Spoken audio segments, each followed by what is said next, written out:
Hey there, fellow container gardeners. Welcome back to the channel, where we turn even the smallest spaces into thriving gardens.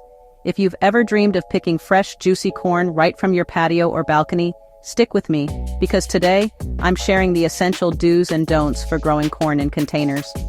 Whether you're a seasoned gardener or just starting out, you'll want to hear these tips to make your corn growing adventure a success.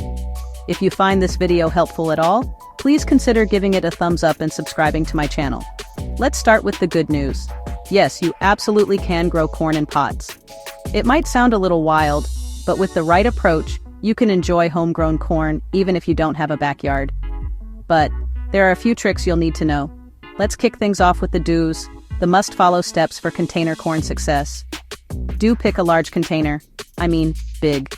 We're talking at least 18 inches, or about 46 centimeters deep and wide, because corn roots like to stretch out. The more room, the better your harvest. If you can go even bigger, do it. A large container helps your plants develop strong roots and prevents them from drying out too quickly in the summer heat. Do choose the right variety. Look for dwarf or compact corn, like Trinity or Sweet Painted Mountain. These guys won't outgrow your pots and still give you sweet, juicy ears. Some varieties are bred specifically for containers, so check your seed packets or ask at your local nursery for the best options. Picking the right type makes a huge difference in your results. Next, do plant in blocks, not rows. Corn's a social plant. It relies on wind pollination. If possible and you have more than one pot, plant at least 9 to 12 stalks close together, about 4 to 6 inches, or about 10 to 15 centimeters apart, about 4 per pot, and in a square formation. This boosts your chances for plump, fully developed cobs. If you only plant a few in a line, you'll end up with poorly pollinated ears.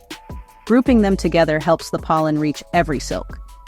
Do use rich, well-draining soil. Mix in compost or slow-release fertilizer before planting. Corn is a heavy feeder. It needs all the nutrients it can get. A good soil mix will keep your plants healthy and productive. Don't be afraid to top up with a little extra compost or organic fertilizer as the plants grow, especially when they start to form tassels and ears. And don't forget about sunlight.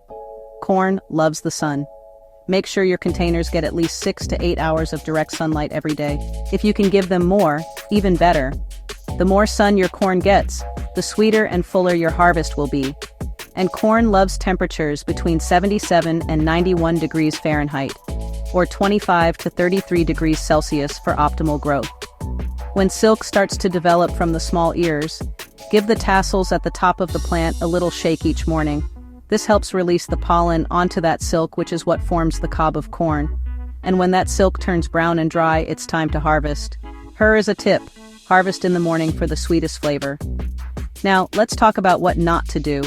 These mistakes can really set you back, so pay close attention. Don't use small pots. Skimping on space means tiny ears and sad stalks. Trust me, it's not worth it. Small containers dry out fast and can't support healthy root growth, so always go bigger than you think you need. Don't crowd your plants. Overcrowding leads to weak stalks and poor pollination. Stick to that block pattern and give each plant a few inches to breathe. If you try to squeeze too many into one pot, you'll end up with spindly, unhealthy plants and disappointing cobs. Don't let your soil dry out. Corn needs consistent moisture, especially when it's tasseling and forming ears. But don't drown them either. Soggy roots can spell disaster. Check your soil daily, especially during hot spells, and water deeply so the roots get a good drink. And finally, don't forget to support your stalks. Pots can tip and wind can knock them over. Use stakes or tie the stalks together gently if they start to lean. A little support goes a long way, especially as the plants get taller and heavier with ears. So remember, big pots, block planting, rich soil, lots of sun, and regular watering. These are the keys to container corn success. Skip the small pots, don't crowd, and keep those roots happy. Healthy roots mean healthy plants, and healthy plants mean delicious corn. Thanks for hanging out with me today. I hope you feel inspired to give container corn a try, no matter how much space you have. If you try growing corn in containers, let me know how it goes in the comments. Share your tips, your questions, or even your corn fails. We're all learning together. Don't forget to like and subscribe. Happy gardening, and here's to sweet homegrown corn right on your patio. May your harvest be bountiful and your corn as sweet as summer sunshine.